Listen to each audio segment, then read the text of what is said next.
الحمد لله نحمده ونستعينه ونستغفره ونؤمن به ونتوكل عليه ونعوذ بالله من شرور أنفسنا ومن سيئات أعمالنا من يهد الله فلا مضل له ومن يضلله فلا هادي له ونشهد أن لا إله إلا الله وحده لا شريك له ونشهد أن سيدنا وسندنا وحبيبنا ومولانا محمد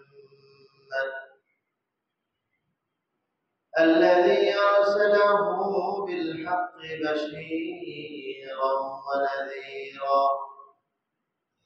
وداعيا إلى الله بإذنه وسراجا منيرا أما بعد فقد قال الله تعالى في كلامه المجيد وفرقانه الحميد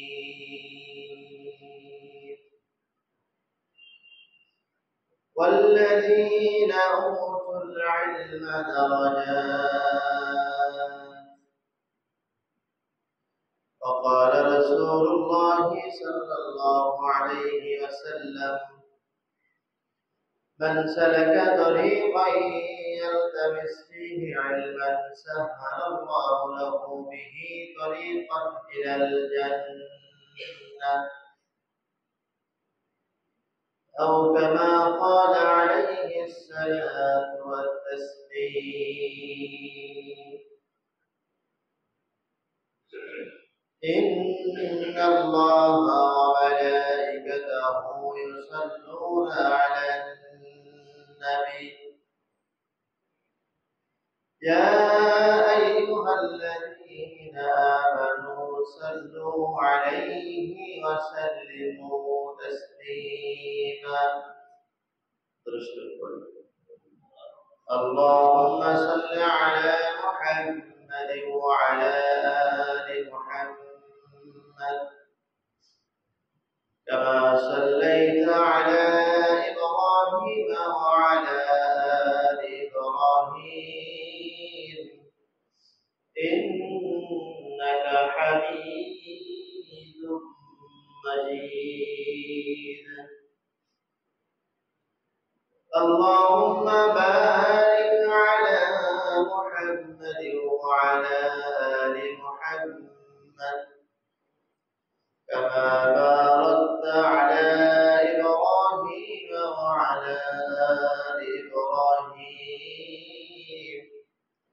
إنك حميد مجيد بلغ العلا بكماله كشف الدجى بجماله حسنت جميع خصاله صلوا عليه وآله يوم الجنة يوم جهنم আমরা আদম দাঁড়িয়ে রইব এতিম নবীর সন্ধানে বালাগাল আনা বিকামালিহি কাশাফাদ দুজা বিজামালিহি حسنت جميع خصاله صلوا عليه وآله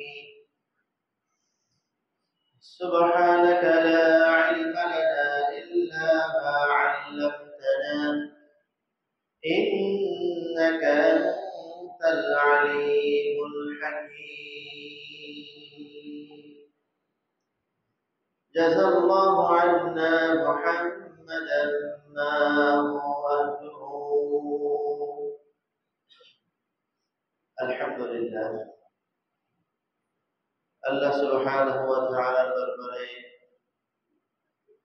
লক্ষ কোটি শুকর ও সুজুদ আদায় করছি যে মহান মুনিব যে আল্লাহ তাআলা আমাদেরকে পবিত্র জুমার দিন জুমার নামাজ পড়ার জন্য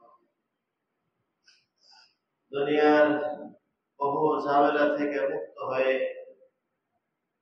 আল্লাহ তাআলার পছন্দের জায়গা মসজিদ আল্লাহ তাআলা আমাদেরকে মসজিদের মধ্যে আসার মতো তৌফিক দান করেছেন। এজন্য মহান স্রষ্টা ইলাহির দরবারে বলছি আলহামদুলিল্লাহ। গত জুমা থেকে আজ জুমা পর্যন্ত লম্বা একটা হায়াত আল্লাহ তাআলা আমাদেরকে দিয়েছেন। হায়াতের মধ্যে সুস্থতা নিয়ামত পেয়েছি। সুস্থতা অনেক বড় নিয়ামত। অসুস্থ হলে তখন বোঝা যায় যে কত নিয়ামতের মধ্যে আমরা পড়ে আছি। আল্লাহ সুবহানাহু ওয়া তাআলা সুস্থ সবল আকল মস্তিষ্ক ঠিক রেখেছেন।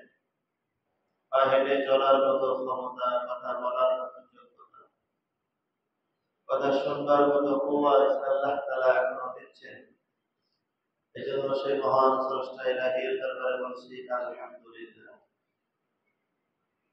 দরুদ ও সালাম পেশ করছি মানবতার দিশারি সাইয়্যিদুল কাওনাইন, আমার আপনার সকলের প্রাণ প্রিয় মানুষ, আল্লাহ তাআলার পেয়ারা দোস্ত, নবী কুলের শিরোমণি, সমস্ত নবীদের নবী জনাব মুহাম্মদ রাসূলুল্লাহ সাল্লাল্লাহু আলাইহি ওয়াসাল্লাম। পবিত্র মাহে সফর শেষ প্রান্তের দিকে চলছে। সফর মাসের শেষ প্রান্তের দিকে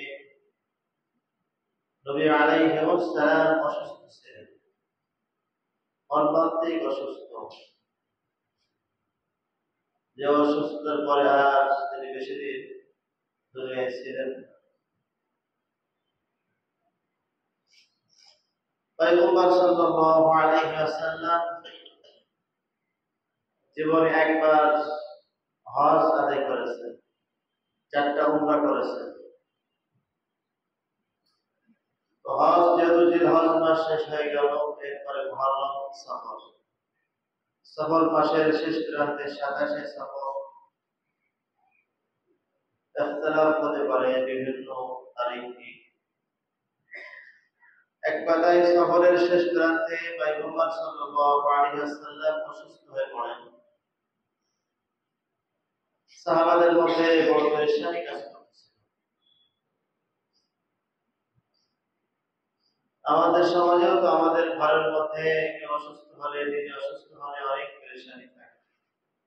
আর যেহেতু নবী সাহাবারা নিজেদের জীবনের থেকেও ভালোবাসতেন নবীকে, নবী অসুস্থ পর্যন্ত জ্বর, মাথা যন্ত্রণা, মাথা উঠাইতে পারে না, অনেক অসুস্থ, দিন বা দিন বেড়েই চলছে। সাহাবাদের মধ্যেও বড় পেরেশানি কাজ করতেছে। এভাবে রবিউল আউয়াল শুরু হলো। রবিউল আউয়াল মাসের মুখতালাফি 12 রবিউল আউয়াল সোমবার পয়গম্বর সাল্লাল্লাহু আলাইহি ওয়াসাল্লাম বিদায় নিয়েছেন, ইন্তেকাল করেছেন।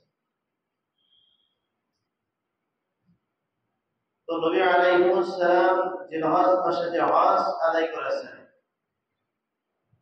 হজের বয়ানের মধ্যে যখন তিনি সাহাবাদেরকে নসিহত করতেছিলেন, নসিহতের মধ্যে যেন কেমন একটা ভাব চলে আসছে, মনে হয় বিদায় নেবেন ভাব। পয়গম্বর সাল্লাল্লাহু আলাইহি ওয়াসাল্লাম সব সাহাবাদের সামনে বললেন, খুযু আন্নী মানাসিকাকুম, তোমরা আমার কাছ থেকে হজের কার্যক্রম শিখে নাও, হয়তো আর আমার সঙ্গে তোমাদের দেখা হবে না। হজের কাজটা কিভাবে করতে হয়, এই মাসালাগুলো আমার কাছ থেকে শিখে নাও। তো এই কথাগুলো পয়গম্বর আলাইহিস সালাম খুব দরদ দিয়ে, শেষ কথা যেমন হয় তেমন একটা মনোভাব নিয়ে সাহাবাদেরকে বললেন, খুযু আন্নী মানাসিকাকুম, আমার কাছ থেকে হজের কার্যক্রম তোমরা শিখে নাও। জিলহজ মাস হয়ে গেল, মহররম হয়ে গেল, সফর মাসে শেষ প্রান্তে অসুস্থ, মেলা অসুস্থ ছিলেন, মাথা উঠাতে পারতেন না, জ্বর, মাথা যন্ত্রণা। এর মধ্যে পয়গম্বর আলাইহিস সালাম হঠাৎ একদিন সুস্থতা অনুভব করলেন। অনেক কথা রয়েছে, সুস্থতা অনুভব করলে সাহাবাদের মধ্যে একটা আনন্দের ভাব চলে আসছে, নবী সুস্থ হয়ে গেছে, পয়গম্বর সুস্থ হয়ে গেছে, একটা অন্য রকমের আনন্দ ভাব কিতাবের মধ্যে আসছে। সাহাবারা এত আনন্দ প্রকাশ করছে, ঘরের মধ্যে সব মেহমানকে দাওয়াত করে করে খানা খাওয়া হচ্ছে, আমাদের নবী সুস্থ হয়ে গেছে, পয়গম্বর সুস্থ হয়ে গেছে। তো তাদের পয়গম্বর প্রতি কত ভালোবাসা, কত প্রেম তাদের হৃদয়ে ছিল। পয়গম্বর অসুস্থ হলে সাহাবারা পেরেশান, সুস্থ হয়ে গেলে আনন্দ ভাব। এভাবে যেতে যেতে আগামী মাস রবিউল আউয়াল, 12 রবিউল আউয়াল পয়গম্বর আলাইহিস সালাম বিদায় নিয়েছে। তো সাহাবা সকলেই ব্যাপক ব্যথিত। পয়গম্বর আলাইহিস সালাম হাদিস করে গেছেন, তারাক্তু ফীকুম আমরাইন লাম তাদিল্লু মা তামাসসাকতুম বিহিমা কিতাবাল্লাহি ওয়া সুন্নাতা রাসূলি। ও সাহাবারা শোনো, আমি যখন দুনিয়ার মধ্যে থাকবো না, আমি দুনিয়ার থেকে বিদায় নিয়ে চলে যাব, দুইটা জিনিস তোমাদের কাছে রেখে যাই। একটা হলো মহাগ্রন্থ আল কোরআন, দ্বিতীয় নাম্বার হলো হাদিস, আমার সুন্নাহ। এটাকে তোমরা মজবুতির সঙ্গে ধরবে, পথ হারাবে না, পথভ্রষ্ট হবে না, পথের সন্ধান পেয়ে যাবে। এক নাম্বার হলো আল কোরআন, মহাগ্রন্থ আল কোরআন। এটা ধরে রাখা মানে হাত দিয়ে পাকড় করে রাখা না, এই অনুযায়ী আমল করা। কিতাবাল্লাহ ওয়া সুন্নাত রাসূলিহি, দ্বিতীয় নাম্বার হলো রাসূলের সুন্নাহ, আদর্শ। পয়গম্বর আলাইহিস সালামের মত পথকে মজবুতির সঙ্গে ধরে রাখা মানে সুন্দরভাবে আমল করে নিজের জীবনকে গঠন করা। সাহাবারা এই জীবন গঠন করেছেন বিধায় দামি হয়ে গেছে। সাহাবারা আল্লাহ তাআলার হুকুমকে নবী আলাইহিস সালামের বলা মোতাবেক জীবনের মধ্যে সাজিয়েছেন, যার কারণে সাহাবারা বড় দামি। কত দাম? পয়গম্বর আরবি সাল্লাল্লাহু আলাইহি ওয়াসাল্লাম বলেন, আসহাবিকান নুজুম, আবার সাহাবারা হলো আকাশের নক্ষত্রের মতো। আকাশের তারার সঙ্গে, তারকার সঙ্গে, নক্ষত্রের সঙ্গে কেন সাদৃশ্য করা হলো? এমন একটা জামানা ছিল, মানুষ ঘড়ির টাইম চিনত না, পথ রাস্তা ছিল না, মানুষ তারকা দেখে দেখে পথ নির্ণয় করত, তারা গন্তব্যে পৌঁছে যেত। পয়গম্বর আলাইহিস সালাম বলেন, আমার সাহাবা যদি অনুসরণ করো তো তোমরাও গন্তব্যে পৌঁছে যাবে। সাহাবারা পয়গম্বর আলাইহিস সালামকে পঙ্খানুভাবে 100% 100 ভাবে মেনে চলেছে এবং পয়গম্বরের কথাকে তারা 100% সত্য মনে করে ঠিক সেভাবে বাস্তবায়ন করেছে। হাদিসের মধ্যে এমন আসছে, পয়গম্বর আলাইহিস সালাম রাস্তা দিয়ে হাঁটতেন, যাওয়ার পথে গাছের ডাল ছিল, তো মাথা বেঁধে যাবে, পয়গম্বর মাথা নিচু করে হেঁটে গেছেন। পরবর্তীতে গাছ কেটে ফেলা হয়েছে, সাহাবাদের একটা জামাত ওই রাস্তা দিয়ে যাচ্ছে, ঠিক ওইখানে গাছ নাই, কিন্তু ওই জায়গা বরাবর আসলে সাহাবারা মাথা নত করে যাচ্ছে। তো জিজ্ঞেস করা হয়েছে, এখানে তো কোনো কিছু নাই, আপনি মাথা নিচু করে চললেন? সাহাবারা বললেন, পয়গম্বর যখন এই রাস্তা দিয়ে হাঁটতেন, এখানে আসলেই মাথা নত করে যেতেন। কিভাবে মানুষ দেখেন, আসলে ওই সময় তো গাছের ডাল ছিল, যার কারণে মাথা বেঁধে যাওয়ার সম্ভাবনা ছিল, মাথা নিচু করতেন। কিন্তু ডাল নাই, পয়গম্বর নাই, সাহাবারা ঠিক ওইভাবেই, একে বলা হয় মানা, একে বলা হয় অনুসরণ। আমাদের তো নাই, অনুসরণ নাই, অনেক বেশি। সাহাবাদের মধ্যে আলেমের তলব ছিল, আজকে আলেম সম্পর্কে আলোচনা করব। সাহাবাদের মধ্যে জ্ঞান অন্বেষণ করার জন্য ব্যাকুল ছিলেন। কত ব্যাকুল! একটা হাদিস জানার জন্য, একটা হাদিস তাহকিক করার জন্য মাইলকে মাইল, শত শত কিলোমিটার পা হেঁটে চলেছেন। একটা হাদিস পয়গম্বরের কাছ থেকে শিখবেন, পয়গম্বর সাহাবীর কাছ থেকে শিখবেন।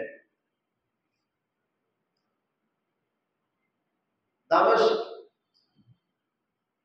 কেন্দ্রীয় মসজিদ, অনেক বড় মসজিদ, সেখানে হযরত আবু দারদা রাদিয়াল্লাহু তাআলা থাকতেন। মদিনা শহর থেকে এক সাহাবী একটা হাদিসের সত্যতা, হাদিস তিনি বর্ণনা করেছেন কিনা এটা জানার জন্য 1200 কিলোমিটার পথ পায়ে হেঁটে এসে জিজ্ঞেস করছে। হাদিসের মধ্যে আসছে, মদিনা শহর পয়গম্বর আলাইহিস সালামের শহর, পয়গম্বর তখন দুনিয়ার মধ্যে নাই, তখন দুনিয়ার মধ্যে ছিলেন না। তো মদিনা শহর থেকে দামেস্ক 1200 কিলোমিটার দূর। সাহাবী তার কানে হাদিস পৌঁছাইছে, মান সালাকা তরিকান ইয়ালতামিস ফীহি ইলমান সাহহালাল্লাহু লাহু বিহি তরিকান ইলাল জান্নাহ। পয়গম্বর হাদিস বর্ণনা করছেন, যদি কোনো ব্যক্তি ইলম অন্বেষণ করার জন্য ঘর থেকে বের হয়, জ্ঞান শেখার জন্য যদি কেউ ঘর থেকে বের হয়, ইলম শেখার জন্য ঘর থেকে বের হয়, তাহলে ওই পথ আর পথ থাকে না, তখন তার পথকে আল্লাহ তাআলা সহজ করে দেয়। মান সালাকা তরিকান ইয়ালতামিস ফীহি ইলমান সাহহালাল্লাহু লাহু বিহি তরিকান ইলাল জান্নাহ। পয়গম্বর আলাইহিস সালাম বলেন, যদি কোনো ব্যক্তি ইলম অর্জন করার জন্য ঘর থেকে বের হয়, আল্লাহ তাআলাকে রাজি খুশি করার জন্য ঘর থেকে বের হয়, তাহলে ওই রাস্তা তখন জান্নাতের রাস্তা হয়ে যায়। সাহাবী মদিনা শহর থেকে দামেস্ক অনেক দূর, 1200 কিলোমিটার দূর পথ পা হেঁটে সফর করে মসজিদের মধ্যে প্রবেশ করছে। দেখে আবু দারদা বসা, পাশে আর এক সাহাবী বসা। আবু দারদা রাদিয়াল্লাহু তাআলা আনহুকে বলেন, ভাই আমি মদিনা শহর থেকে আসছি আপনার কাছে একটা হাদিস তাহকিক করার জন্য। আবু দারদা থেকে তাকালেন, এত দূর থেকে আসছে, 1200 কিলোমিটার। বলে, হ্যাঁ বলেন। বলে, আপনি হাদিস বর্ণনা করেছেন, আপনার রাবি থেকে, আপনার রিওয়ায়াত থেকে বর্ণিত হয়েছে এই হাদিস, মান সালাকা তরিকান ইয়ালতামিস ফীহি ইলমান সাহহালাল্লাহু লাহু বিহি তরিকান ইলাল জান্নাহ। বলে, হ্যাঁ আমি হাদিস বর্ণনা করেছি। বলে, হাদিসটা কি পয়গম্বর আলাইহিস সালাম বলেছেন? বলে, হ্যাঁ অবশ্যই বলেছেন।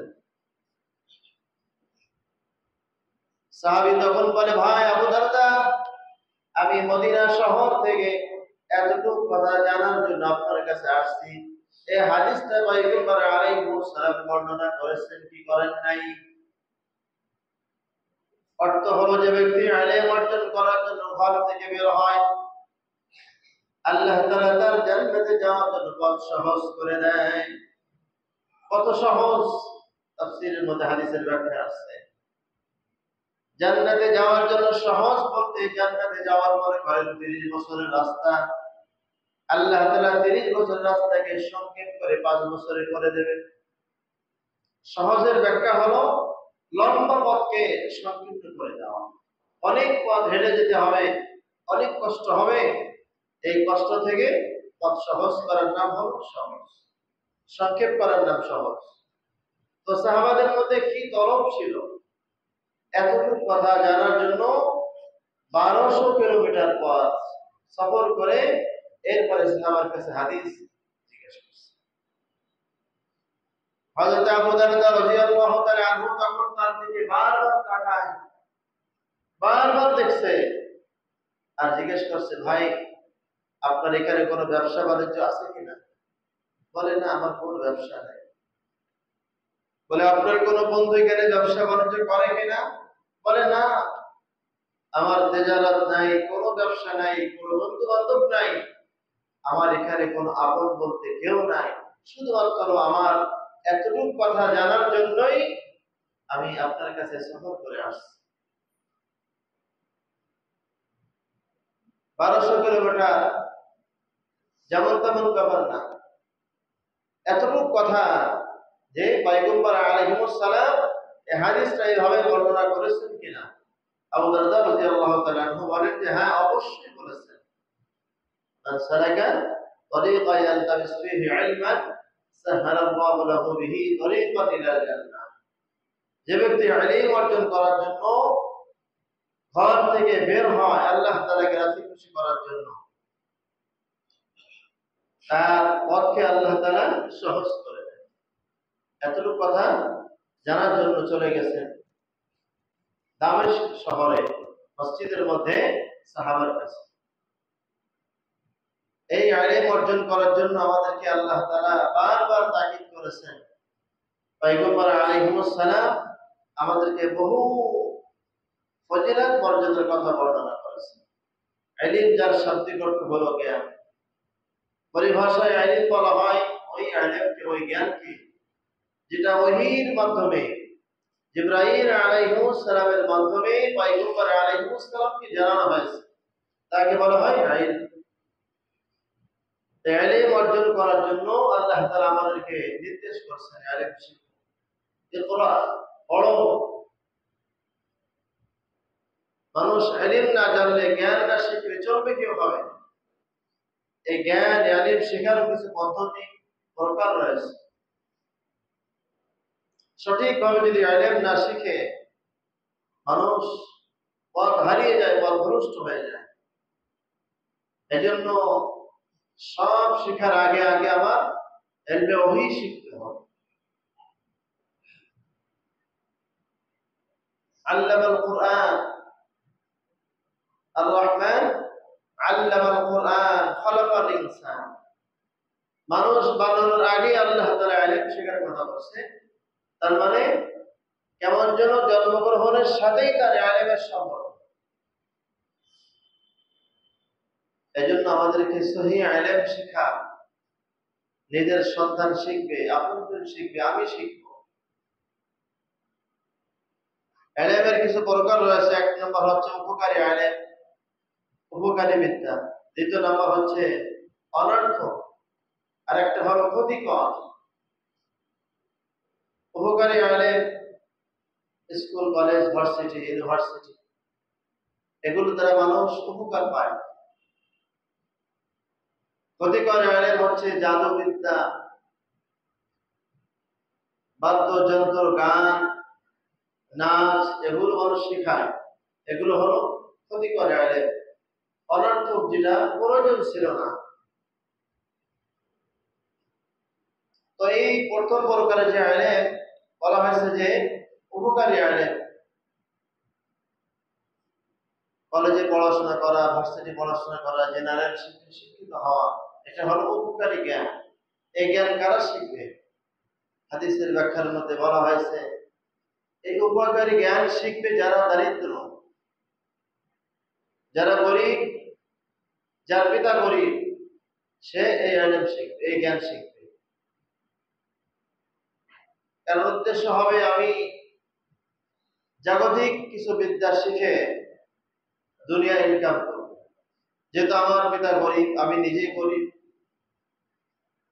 ধনী হলে ধনীর ছেলে মেয়ে মাদ্রাসায় ইলম শিখবে, কারণ তার তো অর্থ সম্পদ রয়েছে, তার অর্থ নিয়ে ফিকির নাই। এই জন্য এই ইলমের প্রকার ভাগ করার মধ্যে বলা হয়েছে যে উপকারী ইলম যেটা কলেজ, ইউনিভার্সিটি, জেনারেল শিক্ষায় শিক্ষিত হওয়ার জন্য শর্ত হলো পিতা মাতার যেন গরিব হয়। গরিব হলে তখন অর্থের প্রয়োজন হয়, গরিব না হলে অর্থের প্রয়োজন হয় না।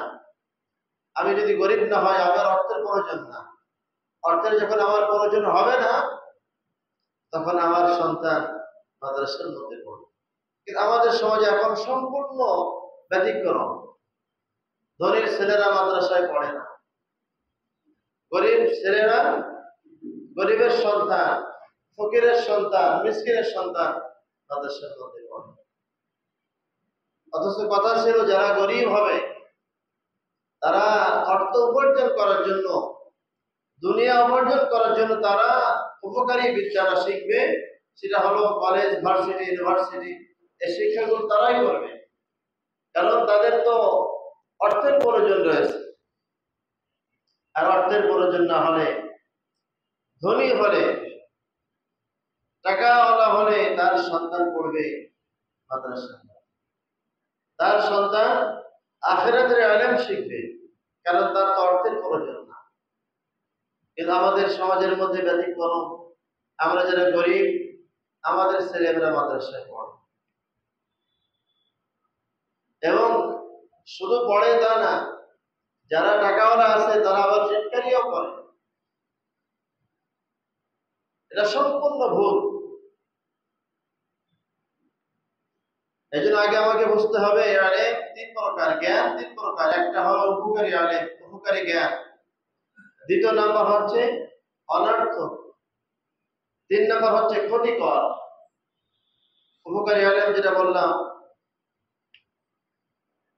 কলেজ, ইউনিভার্সিটি, বিশ্ববিদ্যালয় যেটা রয়েছে, এটা হলো উপকারী জ্ঞান। এর দ্বারা মানুষ উপকার অর্জন করতে পারে পার্থিব দুনিয়ার মধ্যে, আখিরাতে উপকার হয় না। আর ক্ষতিবিদ্যা যেটা জাদু শিখা, হারাম উপার্জন করার জন্য কিছু শেখা, নাচ গান, বাদ্যযন্ত্র, মানুষের হাতে রেখা, এগুলো যত রকমের ইলম আছে, জ্ঞান আছে, এগুলো সম্পূর্ণ ক্ষতিকর। এর দ্বারা মানুষের উপকার হয় না। জাদু বিদ্যা কেউ শিখলে মানুষ জাদু করবে, যেটা সম্পূর্ণ হারাম। চুরি বিদ্যা শিখলে সম্পূর্ণ হারাম। এগুলো এখন ট্রেনিং হয়, শেখানো হয়, জাদু শেখানো হয়। এরপরে আরো অনেক যেগুলো মানুষের ক্ষতি করে, এগুলো মানুষ এখন শিখায়। নাচ গান তো আমাদের ঘরে ঘরের মধ্যে টিচার এসে শিখায়, গান শেখায়, হারমোনিয়াম বাজানো শেখায়। এটা সম্পূর্ণ হারাম। এই ক্ষতি ইলম থেকে বেঁচে থাকা।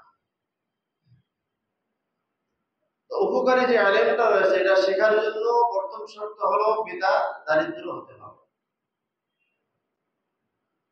উপকারী ইলম যেটা বললাম যে পার্থিব উপকারী, কলেজ, ইউনিভার্সিটি, বিশ্ববিদ্যালয় যেটা হলো, এটা দুনিয়া উপকার হওয়া যায়। এই জ্ঞান শেখার জন্য শর্ত হলো পিতা গরিব হতে হবে। ধনী হলে তখন সে আখিরাতের ইলম শিখবে। পরকালীন যে ইলম রয়েছে, যেটা শুরু আছে শেষ নাই, এই ইলম অর্জন করার জন্য পিতা সন্তানকে শিখাবে, যাও তুমি ইলম শেখো, আখিরাতের ইলম শেখো, দুনিয়া আমার যথেষ্ট পরিমাণ রয়েছে, সারা জীবন খালিও করাবে না। অথচ আমাদের এখন তো ব্যতিক্রম হয়ে গেছে এগুলো থেকে ফিরে আসা। এই জন্য আল্লাহ তাআলা ইলম শেখার জন্য বহু জায়গায় বলছেন এবং তাদের মর্যাদাও আল্লাহ তাআলা অনেক দিয়েছেন। আল্লাযীনা উতুল ইলমা দারাজাত, আল্লাহ তাআলা ইলমের মর্যাদা অনেক করে বাড়িয়ে দিয়েছেন। তো ইলম না হলে মানুষ ক্ষতিগ্রস্ত হয়। আমার এখন প্রয়োজন নামাজ পড়বো, নামাজের মধ্যে যে ইলম রয়েছে, যে জ্ঞান রয়েছে, এটা না জানা থাকলে নামাজ পড়বো কিভাবে? এখন আমার যাকাত আদায় করতে হবে, যাকাতের ইলম, যাকাতের জ্ঞান যদি আমার না থাকে তাহলে আমি সঠিকভাবে যাকাত আদায় করতে পারবো না। রোজা আসছে, রমজান এসে গেছে, রমজানের যে ইলম, এক কথাই একটা মানুষ চলাচল করার জন্য প্রয়োজনীয় ইলম, এটা সবার জন্য ফরজ। ধনী হোক, গরিব হোক, মিসকিন হোক, এটা সবার জন্য ফরজ। তালাবুল ইলমি ফরিদা আলা কুল্লি মুসলিম ওয়া মুসলিমা। যতটুকু ইলম প্রয়োজন এতটুকু শিক্ষা করা সকলের জন্য বাধ্যতামূলক, করতে হবে। মানুষ না শিখে অনেক সময় বলে যে হুজুর আমি তো জানি না, ভুল করছি। এটা তো আরো অন্যায়। জানেন না কেন? নামাজ সংক্রান্ত, রোজা সংক্রান্ত, হজ সংক্রান্ত, যাকাত সংক্রান্ত যেগুলো আমাদের সবসময় প্রয়োজন, ইলমগুলো তো শিখতে হবে। সব তো আরেকজনের কাছে শুনে আমল করবো তা না, এটা তো আমার জানার বিষয়, আমি শিখবো। এই জন্য ইলম বলা হয়েছে ওই ইলম যেটা ওহীর মাধ্যমে, জিবরাইল আলাইহিস সালামের মাধ্যমে পয়গম্বর আলাইহিস সালামের কাছে, ওটাকে বলা হয় জ্ঞান।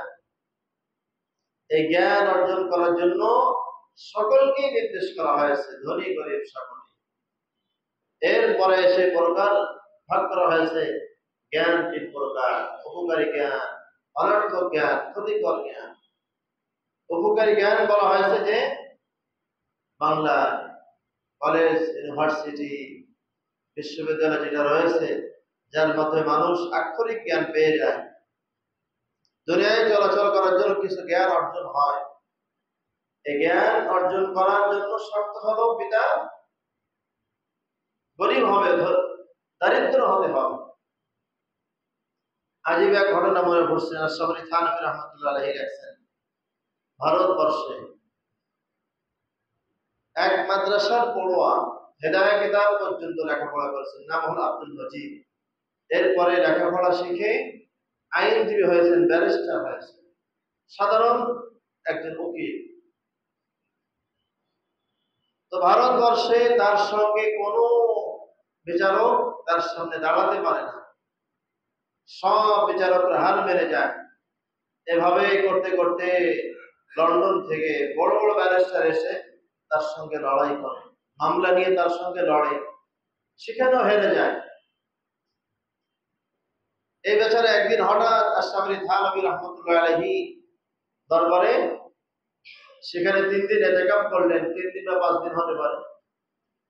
এরপরে বিদায় নিয়ে চলে যাচ্ছে। সকলেই যাওয়ার সময় আশরাফ আলী থানভী রহমতুল্লাহ আলাইহির কাছে মুসাফা করে করে বিদায় নিচ্ছে।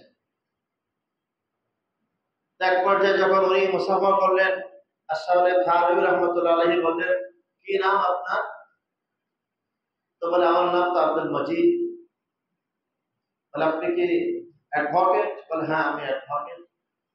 বলে, আপনি ওই আব্দুল মজিদ নাকি যে ভারতের মধ্যে সবচেয়ে নামকরা উকিল, যার সঙ্গে ভারতবর্ষে কেউ নাই? এবার লন্ডন থেকে বড় বড় ব্যারিস্টার এসেও যার সঙ্গে পারে না? বলে, হ্যাঁ আমি।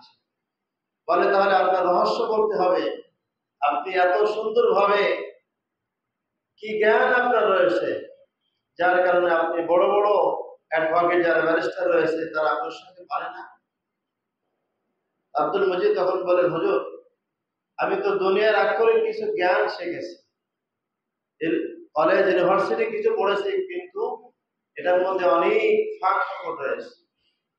কিন্তু আমি মাদ্রাসার তালবে ইলম ছিলাম, আমি হেদায়া কিতাব খুব সুন্দর করে মোতালা করেছি, পড়েছি, যার মধ্যে সব মাসালাগুলো ওখানে দেওয়া আছে। তো মানুষের যে আক্ষরিক জ্ঞানের যে কিতাব রয়েছে, বই রয়েছে, তার মধ্যে অনেক ফাঁক খবর পাওয়া যায়, কিন্তু আল্লাহ তাআলার যে কিতাব রয়েছে, পয়গম্বর আলাইহিস সালামের যে বাণীগুলো রয়েছে, কথা রয়েছে, বিন্দু মাত্র সেখানে কোনো ফাঁক খবর নেই। এই জন্য তাদের আমি উপকারী, তারা যে ইলম শিখছে, জ্ঞান শিখছে, তাদের ও কথা আমি আটকাতে পারি। আমার কাছে তো ওই ইলম আছে, আমি তো মহাগ্রন্থ আল কোরআন শিখছি, এবং সবচেয়ে আদালতে যুক্তি তর্ক পেশ করার জন্য হেদায়েত কিতাব সবচেয়ে গ্রহণযোগ্য। সেখানে সব মাসআলা, সব রকমের মামলার মোকদ্দমার সব বিধান সেখানে দেওয়া। এই কিতাবটা তো আমার মুখস্থ রয়েছে, যার কারণে ওরা আমার সঙ্গে পারে না। আশরাফ থানভী রাহমাতুল্লাহ আলাইহি বলছেন, ভাই দুনিয়ার আক্ষরিক জ্ঞান আমার অর্জন হোক, ঠিক আছে, অসুবিধা নেই, বাকি আগে আমার মেন সাবজেক্ট ঠিক রাখতে হবে। আল্লামা শামসুল হক ফরিদপুর রহমতুল্লাহ আলাইহি বলেছেন, ভাই ইংলিশ পড়ো, ইংরেজ হওয়া যাবে না। ইংরেজি পড়ো, কিন্তু ইংরেজ হওয়া যাবে না। এজন্য আমাদের সন্তানরা আগে শিখবে কোরআন, এরপরে জাগতিক কিছু বিদ্যা শিখবে, যেটা ইন্তেকাল হয়ে গেলে আর চলে না। কিন্তু যদি মানুষ ইলম শিখে, আলেম হয়, আমার সন্তান যদি হক্কানি আলেম হতে পারে, হাফেজ কোরআন হতে পারে, তো তার দুনিয়াতেও আল্লাহ তাআলা মর্যাদা দিয়েছেন, আখিরাতেও মর্যাদা রয়েছে। এজন্য আমাদেরকে ইলম শিখা, যখন যে ইলমটা প্রয়োজন, ওই ইলমটা শিখতে হবে। এটা হলো আল্লাহ তাআলার নির্দেশ, পয়গম্বর আলাইহিস সালামের নির্দেশ যে প্রয়োজনীয় ইলম শিখা।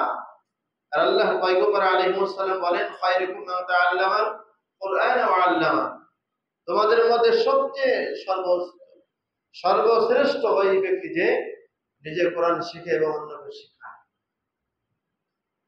এই জন্য আমাদের সহজ, এখন তো সব ঘরে ঘরে কিতাব পাওয়া যায়, সব কিতাবের এখন বাংলা রয়েছে, কোরআনেরও তরজমা রয়েছে। আমাদেরকে কিছু ইলম শিখা, কিছু বই পড়াশোনা করা, যার মধ্যে মানুষ আল্লাহ তাআলার পরিচয় যেন পেয়ে যায়। আল্লাহ তাআলা আমাদের সকলকে তৌফিক দান করেন। আর এই আখিরাতের ইলম তলব করার জন্য সাহাবাদের মধ্যে কি পরিমাণ আগ্রহ ছিল আগেই বলেছি। সামান্য হাদিস, এটা তাহকিক করার জন্য 1200 কিলোমিটার পথ সফর করেছেন। শুধু এটা পয়গম্বর আলাইহিস সালাম এভাবে বলছেন কিনা তাহকিক করার জন্য। আমাদের তো কত অজানা রয়েছে, নামাজের মধ্যে কত ভুল ভ্রান্তি হচ্ছে, হুজুর করতে হচ্ছে। আরে মুসলমানের সন্তান ফরজ গোসল করতে পারে না, এগুলো শেখে না। ফরজ গোসল যদি আদায় না হয়, সারাদিন তো নাপাক থাকবে। আর ওই অবস্থা যদি ইন্তেকাল হয়, কি উপায় হবে তখন? এই জন্য গোসলের ইলম শিখা, হুজুর ইলম শিখা, নামাজের ইলম শিখা, ঘরের মধ্যে ইলম শিখা, এরপরে আমার অর্থনৈতিক জাগতিক যত বিদ্যা রয়েছে এগুলো শিখবো, সাথে সাথে আমার প্রয়োজন যা যা রয়েছে এগুলো আমাকে শিখতে হবে। আমি জানি না, পারি না, এটা বলে পার পাওয়া যাবে। আল্লাহ তাআলা আমাদের সকলকে সহিহ ইলম শিখা এবং সন্তানদেরকে হক্কানি আলেম বানানোর জন্য আল্লাহ তাআলা তৌফিক দান করেন। আমরা যারা সুন্নাত পড়তে পারি না, সুন্নাত পড়ি।